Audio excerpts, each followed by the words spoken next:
Hello there. When we think of net zero in manufacturing, either in the UK or globally, we tend to think about things like steel. How do we get rid of the carbon used in the making of steel and, of course, in the processes that then go on to turn it into other products? But what about the hundreds of thousands, if not millions of products around the world that use carbon-based ingredients in their manufacture? I'm thinking of liquids, things like cleaners, washing up liquid, all based on petrochemical surfactants. Now, how do we get rid of the carbon in those? The answer to that challenge has been met by a British company, Holiferm, from Wallasey in Cheshire. They've created a biological, carbon-free replacement for those petrochemical surfactants. And we're able to do so thanks to a grant from Innovate UK. I'm joined by Holiferm's MD, Richard Locke. Richard, welcome. Now, for those of us like me who didn't take chemistry at school, number one, let's just find out, what is a surfactant? What does it do? So yeah, hi Nick. So surfactants, they've been around with us for thousands of years, and they've been the first surfactants were actually found in Egypt, and it was actually in a river of animal fats going over sort of a caustic sort of lime, which created the first foam in surfactants, and that's when humans first came into use with them. In fact, in nature though, nature have had surfactants since for billions of years, and how they impact us as humans on a day-to-day life most notably is in cleaning, and anything that foams and anything that we wash ourselves in, or if we wash our cars for example. But actually it goes a lot deeper than that. It is in everything that you see. So when you've got that nice finish on your car, when you've for the paint spraying, that's all done by using wetting surfactants. If you are looking at plastics to make sure they're all nice and clean and clear, they use surfactants within them. But what is happening today is still around 85% of all surfactants usages are coming from fossil fuels. And that's what obviously we're trying to sort of address at Holiferm. So let's get this absolutely straight. If everything goes according to this tremendously ambitious plan, that 85% of all the surfactants we use across a myriad of applications in our daily lives, that will be replaced by the petrochemicals, will be replaced by a biological agent that will have a massive impact on the production of carbon in the future. It's real net zero plus. Exactly.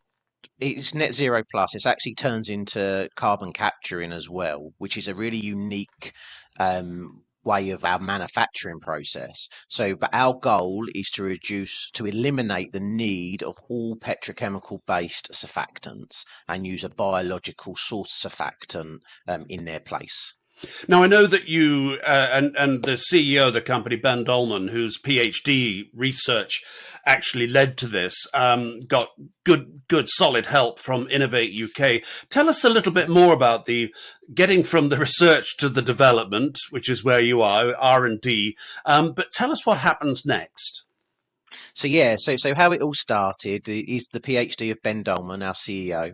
What he did is he looked at fermentation and was trying to take already known technologies and use process engineering and great British engineering knowledge to actually come up with the solutions.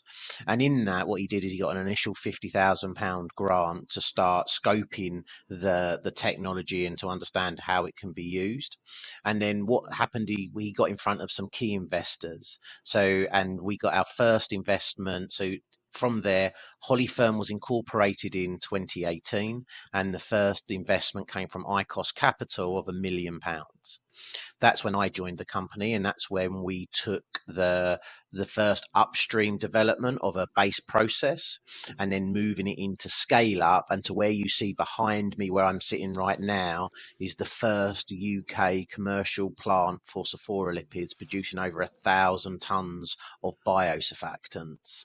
And we've done that in a journey of since 2020 to now, so just over three and a bit years, from a lab space no bigger than a kitchen to now having two major locations and currently over 44 employees.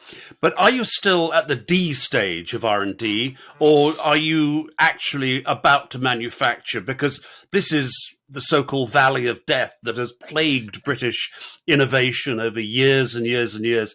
And we're all sincerely hoping that you're going to manufacture here in the UK. So we are actually moving to the M. We actually opened our plant on the 16th of March this year, and it is working. We've demonstrated the technology. We've had the separation. I actually have material going through our downstream right now, and it will be going to a UK agriculture company next week. So we have already got from that 1,100 tons of material or capacity of our plant. We've actually already pre-sold over 85% of that plant. So we just have to produce now to get the revenues in. And what's really exciting is that we are now looking to expand the facilities here so I'm currently based in Wallasey, in Liverpool, or just south of Liverpool, south of the river. And we'll be expanding this plant throughout this year to actually take it to 3,500 tons. And then what we are currently doing is even more exciting, is we are going through what we call our Series B fundraising to expand the facility to 15,000 tons a year. So good manufacturing all within the UK. Now, this is disrupting a century plus old industry based on petrochemicals. You and your technology are going to upend some of the largest companies in the world. Do they know about you? What's their reaction been? And what's your game plan? So actually, it's a really, really good question. We are very visible because we're still an independent, but we actually work with some of the largest companies. And this might seem really odd, but our largest partnership is with Sasol, which is known to be in a 95% only petrochemical company. And this is where it's showing that the world is actually changing. It's not that we want to change, we have to change. And these big petrochemical companies are going, if we don't move into green and into real green chemistries and using biomass and reducing carbon dioxide, they won't exist in 30 years' time. Our target in Holiferm is to, by 2035, remove up to 250 million tons of carbon dioxide from the atmosphere. And without these ambitious goals, these big companies, they just won't survive. So they're coming to us because we're very agile. We have built a plant, a manufacturing facility in just over 12 months. The large companies to do that would actually take them 3 to 5 years. And that's what's really sort of exciting. So they know of us. We actually work with them. We actually think that we don't see really competitors. We actually see it's collaborators waiting to happen because we all need to work together to do this. What I'm hearing you say, Richard, is that a PhD exercise by Ben Dolman, married with a grant from Innovate UK, and married with the R&D ecosystem in the UK, is effectively going to change our world. Yes, that's what we believe. And we believe, and we've done that with help from Innovate, also from funding globally. So we are funded not only from investors in Europe, in the UK, where we have investors in the UK by Clean Growth Fund, and we're also done by America. Everyone is looking at our technology and is understanding what this really means. It's now turning fermentation technologies into real manufacturing technologies, and it's not a paper exercise anymore. We have hard steel in the ground. So behind me, I've currently spent around £7 million to build this facility. Finally, Richard, when is any of your product going to be in the shops for consumers to be able to buy? Well, actually, there already are. This is the exciting thing. During our scale up and during our processes, we've always been selling the product commercially. So actually in the UK already, you can buy it from two companies that we work with called Andu Soap Bars. You'll see them on social media. And Mix Clean Green. They are physically using our lipids in the UK. We are already selling globally. So they're already selling material into Italy, into textile manufacturing, and also into Germany, into product launches into Germany. And as our plant comes online in line with the larger volumes, it's also going into UK agriculture. The first product that leaves this week is going into a UK company to go into UK agriculture for treating of dry soils in droughts.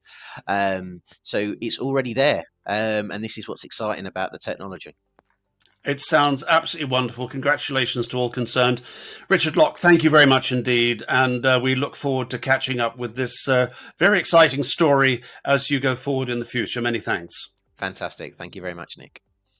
This has been a Manufacturing TV special report. I'm Nick Peters. Thank you for watching.